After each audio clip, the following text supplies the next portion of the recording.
à 6h48, temps universel. Toutes les cartes sont montrées en temps universel. Ce qui fait que partout dans le monde, vous pouvez faire la conversion. C'est une carte d'exception.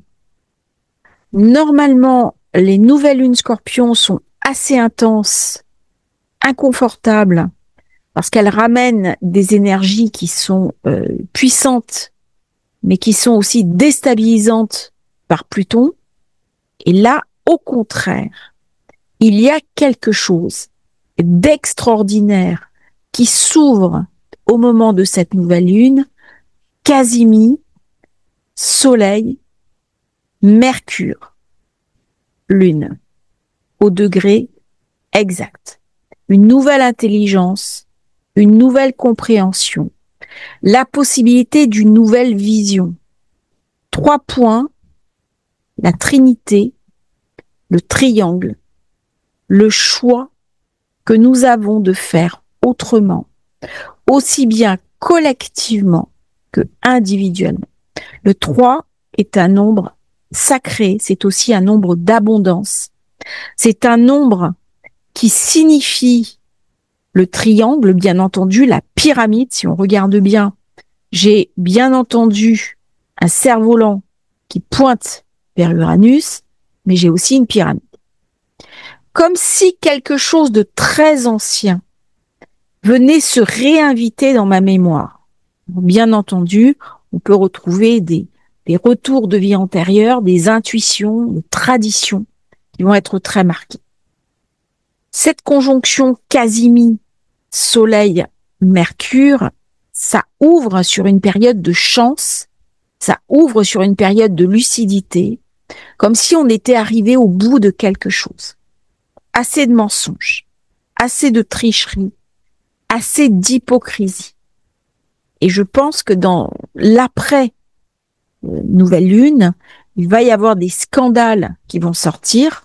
On a vu ce qui s'est passé au Royaume-Uni avec le frère du roi qui a perdu son titre. On avait parlé d'un scandale qui allait toucher une célébrité. Eh bien, c'est arrivé.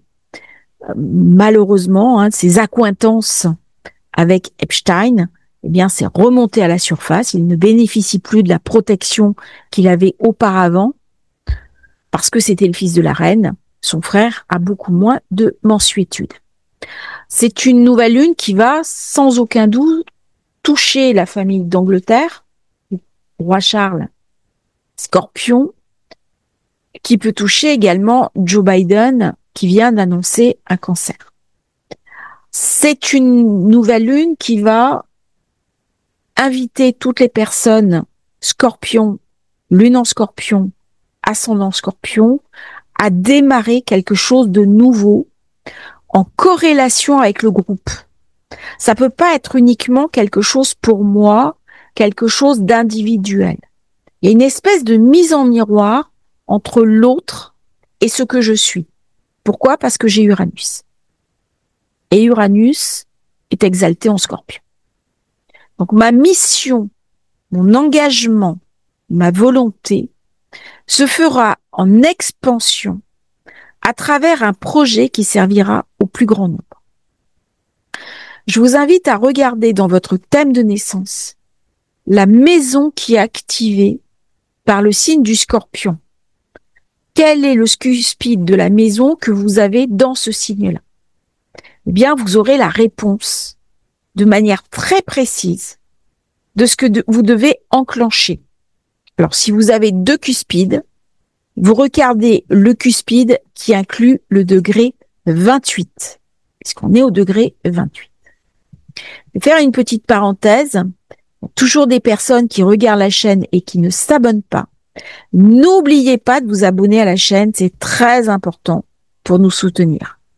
Toutes les chaînes d'astrologie, on a eu une baisse. Ça vient peut-être de l'algorithme de YouTube.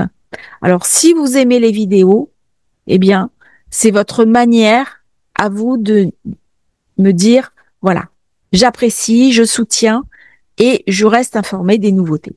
Je vous remercie vraiment.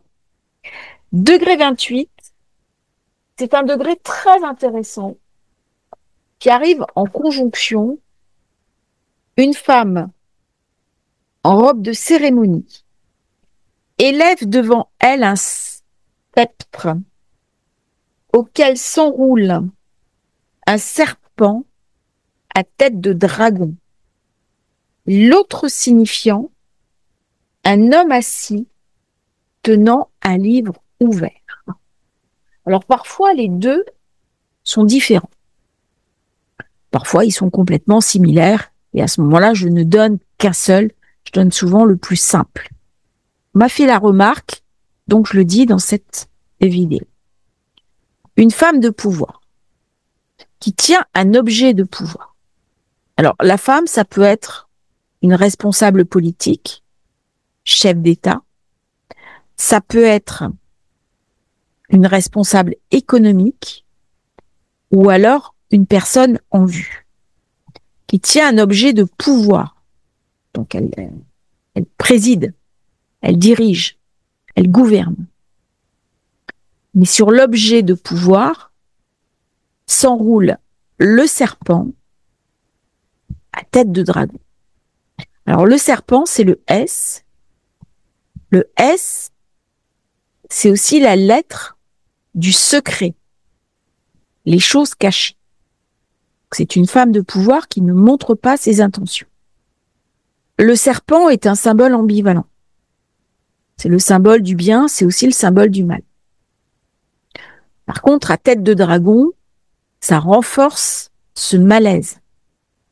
Donc ça vient me parler de prises de position maléfiques qui peuvent avoir des conséquences lourdes sur le déroulé du monde. Cette femme de pouvoir va apparaître quelques jours après la nouvelle lune. Donc il faut s'attendre à des événements importants. Un homme qui tient un livre ouvert, eh bien peut-être qu'il cherche dans les livres une manière de s'opposer au serpent à tête de dragon. À titre personnel, cette nouvelle lune nous invite à nous connecter sur ce que nous avons de plus essentiel, à faire du tri entre ce que nous devons jeter, laisser partir, une part de nous-mêmes qui doit mourir et une autre qui doit émerger. Nous sommes dans mort et renaissance, transformation. Et cette transformation vient toucher Vénus, vient toucher Soleil, Mercure, Lune, mais aussi Lune noire. Et on retrouve dans la Lune noire bien cette femme avec ce serpent et ce dragon. La Lune noire, c'est ce que je n'arrive pas à dire, mais c'est aussi les ombres qui m'habitent, les ombres de souffrance qui m'aiment. Donc c'est une période idéale pour travailler sur soi, pour mettre en place un nouveau programme de vie et pour aller au-delà des blocages que l'on rencontre. Je reçois un certain nombre de messages ou de personnes qui me disent « ma vie bloque ». Alors là, il y a le choix. Ou on reste emprisonné dans ces blocages, verrouillé dans sa douleur, parce qu'on ne peut pas faire autrement, ou alors on va chercher coûte que coûte à faire autrement. Et dans ce cas, le scorpion va devenir celui qui éclaire le chemin. La maison 8, symboliquement, qui correspond au scorpion, c'est une maison qui me parle de plusieurs choses. Elle me parle de financier. Ce sont les finances de l'autre. Elle me parle d'héritage, de ce dont j'hérite. Alors l'héritage n'est pas seulement financier, il est aussi moral. Ce sont les cultures dont j'hérite, le pays dont j'hérite, les traditions dont j'hérite. Avec l'opposition Uranus, il est possible qu'il y ait des secousses bancaires. On voit bien le bitcoin qui baisse. La maison 8, c'est la maison de la transformation. Je rentre dans les enfers, je rentre dans la nuit sombre de l'âme. Et au fond, qu'est-ce que je vais vivre? Est-ce que je vais pouvoir ressortir? Ou est-ce que je vais rester dans les enfers? Par contre, si je ressors des enfers, ça veut dire que je dois renoncer à quelque chose. Et à quoi est-ce que je vais renoncer? Eh bien, c'est à ma propre douleur. Renoncer à la douleur, c'est pas quelque chose de facile. C'est pas quelque chose auquel nous sommes programmés. Que ce soit à titre individuel ou collectif. Pourquoi? Parce que ça demande à renoncer aussi à l'état de victime. La question de la victime, la question de la victimisation tourne beaucoup autour de cette notion de maison vide. Je suis prise entre la lumière, ou pris entre la lumière et l'ombre. Dans les tréfonds du mal qui me ronge, parce que nous sommes tous des êtres endommagés, qu'est-ce que je vais faire?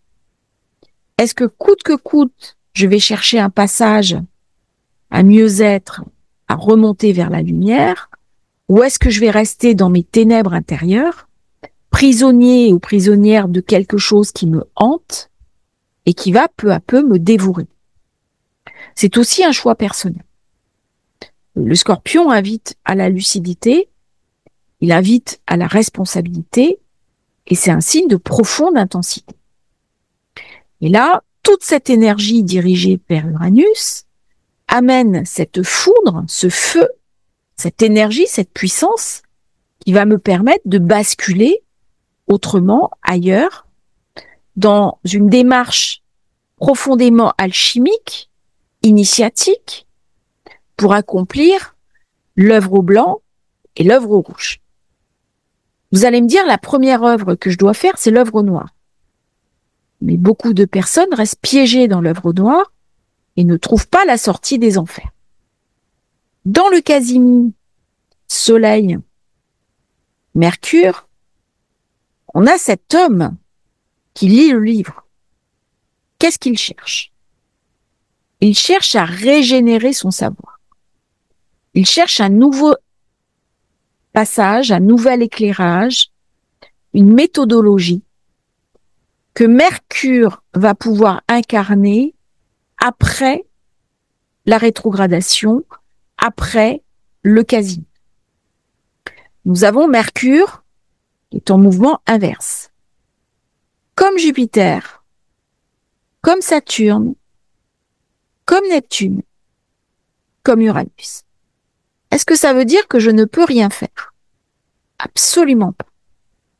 Simplement, Mercure reprendra toute sa puissance une fois qu'il aura dépassé le Soleil, qu'il sera allé de l'autre côté et redeviendra direct à la fin du mois. On est dans une zone d'attente. On est comme dans un transit. Je ne peux plus me raccrocher au monde d'avant et le monde d'après n'a pas encore éclos. Et on est là, dans cette nouvelle lune, dans quelque chose qui préfigure 2026, où nous savons que 2026 va être un passage. C'est pas simplement une année. J'ai 2026, 27, je l'ai noté ici, et 28. 3 années qui vont être déterminantes. Pourquoi? Parce qu'elles vont permettre aux planètes lourdes de se stabiliser, de trouver une nouvelle dynamique de marche en avant. C'est donc une période idéale pour guérir de ces blessures, pour penser ces blessures et pour aller dans une forme d'action salvatrice. On n'est pas dans la théorie, hein, dans ce genre de configuration. On est vraiment dans une action. Et cette action, ce cerf-volant qui est magnifique vers Uranus, va enclencher des événements qui vont arriver à la vitesse de l'éclair. Une prise de conscience, quelque chose de nouveau, quelque chose aussi de guerrier qui va se mettre en place. Nous avons un très beau trigone d'eau qui va mettre en avant, bien entendu, les questions de l'eau. Alors, chez soi, on peut avoir des problèmes de tuyaux, de robinetterie. On va avoir collectivement des orages très importants, des typhons, des mouvements maritimes. Hein, j'avais parlé éventuellement de tsunami ou de mouvements d'eau. avec Uranus en terre, ça me fait penser tremblement de terre, choc tectonique des plaques et la terre qui bouge. Contre au niveau haut, ça va me connecter sur mes émotions, sur mes besoins, sur mes envies. Et je suis invitée à aller au-delà de à quoi bon. Quelques jours, j'ai abordé la question de l'absurde. Si je n'ai pas le sens de ma propre vie, de ma propre incarnation, je vais toucher du doigt l'absurde. Nous sommes dans une carte qui est l'inverse de l'absurde. Alors le scorpion, bien entendu, Camus était scorpion, peut dans certains moments venir me raconter que tout ça ne sert à rien, que c'est une vaste supercherie. Et d'un autre côté, la vie vient me raconter qu'il y a des lois et que si j'accepte de m'ouvrir aux lois par le biais des codes, je vais trouver une direction, une information qui vient enlever le côté absurde de la vie. Et donc, je rentre dans le sens. La question du sens qui m'obsède à partir d'un certain âge. Quand on est jeune, on n'est pas forcément... C'est très rare les gens jeunes qui sont dans le sens de la vie. Vraiment quelque chose qui arrive, allez, je dirais 40, 45, 50 ans. Et aussi au deuxième passage de Saturne. Et cette question du sens, elle est activée par ce grand trigone d'eau avec le nœud nord en Poisson, Neptune, Saturne. Qu'est-ce que je dois boucler? Nous sommes dans des dossiers qui se ferment. Uranus, qui passera définitivement en Gémeaux l'année prochaine, Saturne, Neptune, Jupiter qui regarde le Lion parce que l'année prochaine, il sera aussi en Lion. Une page est en train de se tourner. Et c'est ça que Mercure, quasi mi-soleil, vient me raconter, puisqu'il a en même temps l'éclairage yin et l'éclairage yang, la conscience de l'extérieur, la conscience de l'intérieur, le côté féminin, le côté masculin, jour et nuit. Il a la conscience des deux vecteurs, de la polarité. Et donc, ça lui confère la sagesse. Parce que sinon, si je n'ai qu'un seul éclairage, il va me manquer quelque chose. Et là, nous sommes dans un Mercure qui est le messager des dieux et qui ouvre sur une autre porte, qui est la conservation des livres anciens, avec Saturne. Alors, dans ma vie personnelle, ces derniers jours, ça a été un balai d'envoi de livres.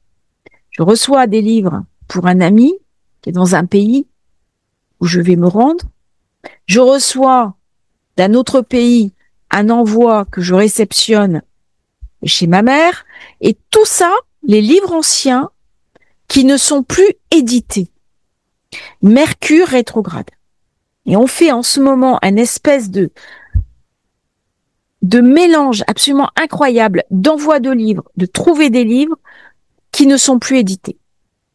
Et pourtant, on arrive à les trouver. Parce que si j'ai besoin de quelque chose, que je me relie à cette énergie sacrée, cette énergie venue d'en haut, que je deviens ce réceptacle, eh bien, les portes s'ouvrent. Et c'est un petit peu le mythe du scorpion. Le mythe du scorpion, quand il est avec Mercure, il devient réceptacle entre les eaux d'en haut et les eaux d'en bas qu'il va pouvoir diffuser. Et ce grand trigone d'eau me parle, premier niveau, problème d'eau, soucis maritimes, conflits maritimes, orages, tempêtes, phénomènes météo. Mais si je monte d'un niveau, je suis dans la capacité à me connecter par Mercure, le Vave, qui relie les eaux d'en haut, les eaux d'en bas. Et donc, je reçois de l'intuition, je reçois de l'information, je reçois de la canalisation. Et on rentre dans l'autre conscience du Scorpion, qui est le côté profondément mystique. Si j'aborde le lien sacré avec le divin, je suis obligée de poser les questions clés qui sont la vie et la mort. Y compris la question des états modifiés de conscience, de l'éveil spirituel et au-delà de l'éveil spirituel, du réveil spirituel. Parce que autant l'éveil est une démarche personnelle, autant la question du réveil est invitée à devenir collective, aussi pour protéger la Terre, aussi pour protéger ce que nous avons de plus sacré, à savoir la paix. Et là, le Scorpion devient aussi lanceur d'alerte, mais non pas un lanceur d'alerte comme peut l'être le Verseau, par idéal, il le devient par référence au sacré. Parce qu'il a l'intime conviction que nous sommes enfants du ciel et de la terre, et qu'à ce titre-là, nous portons une responsabilité. Et cette nouvelle lune s'aligne avec un astéroïde. Cet astéroïde, c'est Deucalion.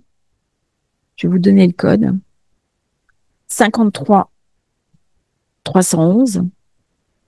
Deucalion qui est exactement au degré 28, là où se trouve Soleil, Mercure, Lune. Deucalion, c'est le fils de Prométhée qui va survivre à un immense déluge déclenché par Zeus. Alors cet immense déluge fait bien entendu penser au déluge auquel a échappé Noé. Qu'est-ce que je dois protéger? Un petit peu comme un avertissement. Alors en ce moment, je travaille beaucoup sur ces vieilles mémoires. On parle de l'Atlantide et de ce déluge atlantéen avec l'effondrement du volcan Santorin, formation de la caldeira. Et du coup, j'ai été chercher Atlantis, dont le code est 11 11 98. Et si je regarde bien, j'ai Vénus d'un côté et j'ai Atlantis qui ferme la marche. Un petit peu comme une immense activation de cette zone qui me met en garde sur les excès du monde, les excès de tout matériel, le scientisme qui devient un but et qui confisque à l'être humain la part de sacré qu'il porte en lui. Et c'est ce qui s'est passé d'après les textes, d'après les traditions. Une des causes de la destruction de l'Atlantide était le recours extrême à la science. Mais science sans conscience n'est que ruine de l'âme. Ça vient me parler aussi d'une arche d'une protection. Nous avons des choses très précieuses autour de nous, nos familles, les gens auxquels nous tenons, nos pays, nos cultures. Nous avons chacun des éléments très précieux de notre vie. Et l'un des rôles du Scorpion, c'est de connaître l'impermanence des choses. Et il va lancer un avertissement. Qu'est-ce que tu veux protéger? Qu'est-ce qui est essentiel pour toi? Et il écoute le murmure des anciens. On n'écoute plus l'histoire. Et c'est dommage parce qu'elle nous enseigne beaucoup de choses. Et notamment au niveau astrologique. Et ces configurations de ce magnifique cerf-volant qui s'envole vient me faire dire attention à Uranus. Uranus dans le Taureau vient me parler des risques monétaires, de la friction monétaire. Mais une fois qu'il passe en Gémeaux, est-ce que tout est acceptable? J'ai eu une conversation il y a quelques jours avec ChatGPT qui m'a fait froid dans le dos. Comment les IA nous considèrent? Est-ce que nous sommes vus comme quelque chose de très précieux? Je parle en tant qu'humanité, en tant qu'espèce. Ou est-ce qu'au contraire, nous pouvons être un epsilon à prendre en considération comme d'autres epsilons. Et si à un moment donné, nous sommes perçus comme un paramètre gênant, qu'est-ce qui va se passer? Et là, c'est une invitation à regarder les changements de notre époque avec infiniment de lucidité, non pas en mettant la tête dans le sable, mais au contraire en ouvrant les yeux comme le scorpion sait très bien le faire, pour savoir ce qui arrive et changer de cap. Quand j'ai sorti la vidéo sur la couverture de The Economist, j'ai eu cette image. On navigue sur un voilier. Vous voyez un pont qui arrive. Et si vous ne faites rien, vous allez taper la pile du pont, fracasser votre bateau et couler. Et s'il y a un courant qui est fort, vous risquez de vous noyer. Alors, par rapport à ce genre de situation, le pont, vous ne pouvez pas l'enlever. Mais vous avez deux comportements, enfin 3 comportements. Tout ira bien, puis on tente le tout pour le tout. Ça passe et on est endommagé. Deuxième attitude, je prends peur, je ferme les yeux et je me prends la pile du pont, parce que j'ai refusé de voir la pile du pont. Troisième hypothèse, eh bien je sais qu'il y a un pont, je sais que j'ai beaucoup de chance de me prendre la pile du pont, je vais envoyer un virement de bord et je vais changer de cap. Eh bien c'est ça que le Scorpion, cette nouvelle lune, est en train de nous raconter en phase d'Uranus, parce que ça va mettre sous tension les réseaux, l'informatique, la communication, et ça va montrer aussi les risques du tout technologique, notamment sur la liberté, sur les relations interpersonnelles, on est dans la zone 7, et ça va mettre l'accent également sur les échanges entre personnes qui sont totalement faussées. Alors bien entendu, avec ce genre d'astéroïdes qui sont activés, il y a des zones douloureuses du monde. Les pays qui sont touchés, bien sûr le Moyen-Orient, plusieurs pays au Moyen-Orient, le Liban, Qatar. Il y a la France qui est aussi activée par cette nouvelle lune. Il y a le Maroc. Donc on va entendre parler du Maroc dans quelques temps, sûrement sur des équilibres. On a le Soudan. Malheureusement, il y a une très grosse guerre là-bas.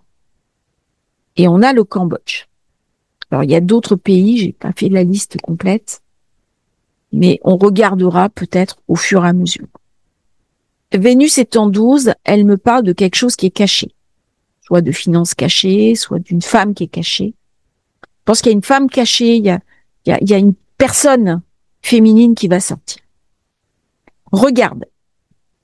Qu'est-ce que je dois regarder? C'est un nouveau regard à porter aux choses. Attention, parce que j'ai la lune noire. La lune noire me met en garde parce qu'elle prononce le nom de l'ineffable. Elle transgresse l'ordre établi. Mais c'est aussi une démone. Et on rejoint l'idée de la femme qui a du pouvoir, mais qui a un serpent à tête de dragon. Peut-être des manipulations énergétiques maléfiques. Les personnes de pouvoir, on est en zone 1. C'est toutes les personnes de pouvoir qui vont être touchées par ces configurations. La finance. On est sur un axe très financier. Jupiter est en force en Cancer. Très puissant. Il va me parler des fonds publics. Il va me parler de la dette des États. Il va me parler de finances internationales, de bourse et de spéculation. Saturne-Neptune en 4, ça vient me parler de l'immobilier. Ça vient me parler aussi des frontières, de l'immigration. Ça vient me parler aussi de diaspora. Il y a des flux majeurs de population dans tous les sens. Des personnes qui arrivent dans un pays et des nationaux qui quittent le pays. Il y a des espèces de vases communicants comme ça, comme on en a rarement vu. Ça vient me poser aussi la question des frontières. Le floutage des frontières, avec Neptune. Où se trouve ma maison? Où se trouve mon foyer? Il est possible que durant cette période, il y ait une espèce de stabilisation quand même au niveau de l'immobilier et une grosse chute dans les mois précédents. Là, ça pourrait un petit peu se stabiliser sans totalement reprendre des couleurs. Mais une accalmie. Uranus en 7 amène des rapports très violents à l'autre, très explosifs. On va avoir beaucoup de tensions au niveau des instances internationales, au niveau des rapports entre pays. Ça vient me parler aussi de la militarisation des pays. J'ai un Mars qui est en Sagittaire, qui est très puissant, qui est en signe de feu. Par contre, j'ai un espèce de rectangle qui amène un équilibre.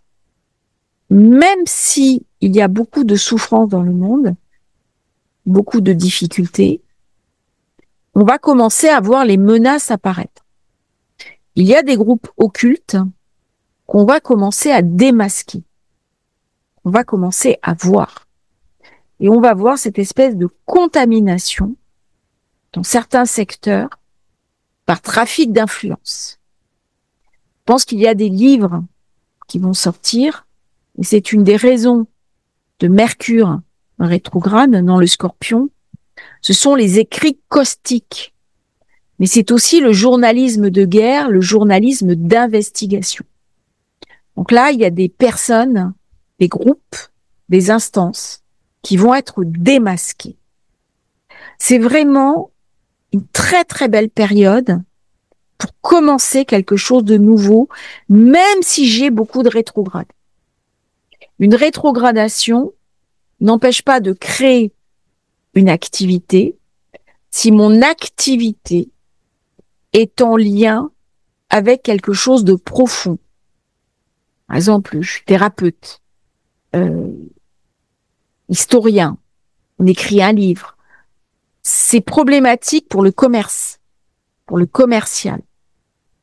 Mais pour les autres secteurs, ça peut amener une profondeur, une puissance qu'une planète directe n'aura pas forcément. Donc, dans cette période, il y a vraiment un regain porté par Pluton qui ouvre ce magnifique triangle qui va être très présent dans les mois, les années à venir, où nous arrivons à la fin de quelque chose, à la fin d'un cycle, et quelque chose qui s'achève, pour rentrer dans le renouveau d'une autre période. Question, qu'est-ce que je dois sauver dans ma vie? Qu'est-ce qui est essentiel? Qu'est-ce que je dois sauver dans mon monde qui est essentiel? Puisque dans le Scorpion, je vais récupérer le tri que j'ai fait en Vierge pour évacuer ce qui doit être purifié. Le Scorpion, c'est l'évacuation. Il ne trie pas. C'est la Vierge qui fait le tri. Par contre, une fois que le tri est fait, le Scorpion hérite des deux composés et principalement du composé négatif qu'il va devoir évacuer de lui. C'est le principe d'aller à la selle. C'est le Scorpion. Si j'ai un problème à ce niveau-là, si je ne me défais pas des déchets qui encombrent mon corps, eh bien, ma vie n'est plus possible. C'est le cycle de la vie. Je me nourris en Taureau, j'ingurgite de la nourriture qui descend dans l'estomac avec la fonction respiratoire, cardiaque, qui est digérée en Vierge avec la fonction hépatique, un rééquilibrage dans la balance, et ce qui doit être évacué est évacué en Scorpion. Donc là, j'ai tout le processus de digestion entre le Scorpion et le Taureau. Le Taureau est la nourriture que j'ingurgite, et le Scorpion, ce sont les déchets qui ne sont pas assimilables que j'évacue. La maison 8, elle est indispensable dans le thème de naissance pour évacuer ce qui m'empêche d'avancer. Si j'ai des vieilles douleurs, des vieilles souffrances, eh bien, c'est cette zone-là qui me permet de transmuter. C'est un signe alchimique. Alors, c'est le signe du scorpion, mais c'est aussi le signe du serpent, du dragon et le signe du phénix. Il va s'envoler pour devenir phénix et se retrouver de l'autre côté, sagittaire. Pourquoi? Parce que lorsque j'ai moi-même transmuté mes douleurs, je peux aider les autres par la lumière qui se dégage de moi. Et une fois que j'ai trouvé la perle dans les profondeurs de Pluton, je la ramène avec moi à la lumière. Et cette perle, c'est ma guérison, c'est ma confiance en moi et c'est ma pleine puissance. Et c'est à ça que nous invite cette nouvelle lune. Mais pas uniquement à titre personnel, à titre collectif. C'est tous les enjeux qui vont arriver dans les mois suivants, ils vont être déterminés par cette nouvelle lune, qui se déroule, bien entendu, degré 28. On voit bien qu'il y a quelque chose qui se finit. J'avais un degré de feu en balance, degré de feu en vierge. Si on regarde les degrés des différentes planètes, c'est assez stupéfiant. Soleil 28, Lune 28, Mercure 28, Jupiter 25, Saturne 25, Uranus est à 29, donc il est en lien, voyez, avec les 4, donc il joue avec les 4. Neptune qui est à 29, donc pareil, on joue ensemble. Donc ça fait, sur le degré 28, en fait, j'ai 1, 2, 3, 4, 5, 6, avec 2 calions, ici. Sur le degré 25, Jupiter, Saturne, Chiron, Lilith, part de fortune. Vous voyez comment, en fait, j'ai 2 blocs. C'est hallucinant. La puissance des degrés. La puissance de cette force. Alors, le degré 28, c'est aussi le retour à l'un, le Yud. Et c'est quand je me réunifie moi-même, quand je réunifie les différents aspects de ma personnalité, au-delà de mes souffrances, au-delà de ce qui me fait souffrir, au-delà de ma blessure, que je trouve la porte de la guérison. La blessure, elle vient parce que je suis endommagée. Endommagée par mon enfance, endommagée par mes blessures de vie, par mes désespoirs affectifs, par mes échecs économiques. Ça, c'est de l'ombre. L'ombre, c'est pas uniquement à l'extérieur de moi. L'ombre, c'est aussi ce vitriol, cet acide qui coule en moi et qui me détruit, qui me ronge. Quand j'ai des peines affectives qui ne veulent pas guérir, quand je souffre de leur relation à mes parents, à ma mère, d'une vieille douleur, d'une vieille blessure, eh bien, c'est aussi de l'ombre. C'est le mal. Et c'est vrai que c'est une nouvelle lune qui vient poser la question de l'ombre et de la lumière. C'est quoi le mal? Alors, avec Vénus en 12, c'est aussi le mal à dit, c'est-à-dire le mal qui raconte à travers une pathologie corporelle. Alors, on va voir dans cette période des chefs d'État très puissants, très égotiques. Ça va être un choc des puissants qui vont chercher à occuper la scène, le devant de la scène. Beaucoup de tractations secrètes, des accords secrets qui vont être conclus. Il est possible qu'on parle des accords d'Abraham aussi dans cette période. Des tractations financières aussi avec Pluton. Et Jupiter en 8 va revoir l'équilibre monétaire du monde.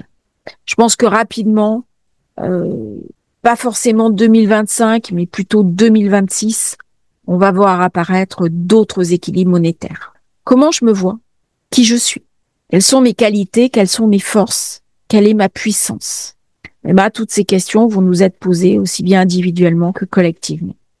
Alors, on voit un petit peu des dossiers anciens se solutionner, comme Boualem Sansal qui est rentré en France, et ça fait vraiment plaisir.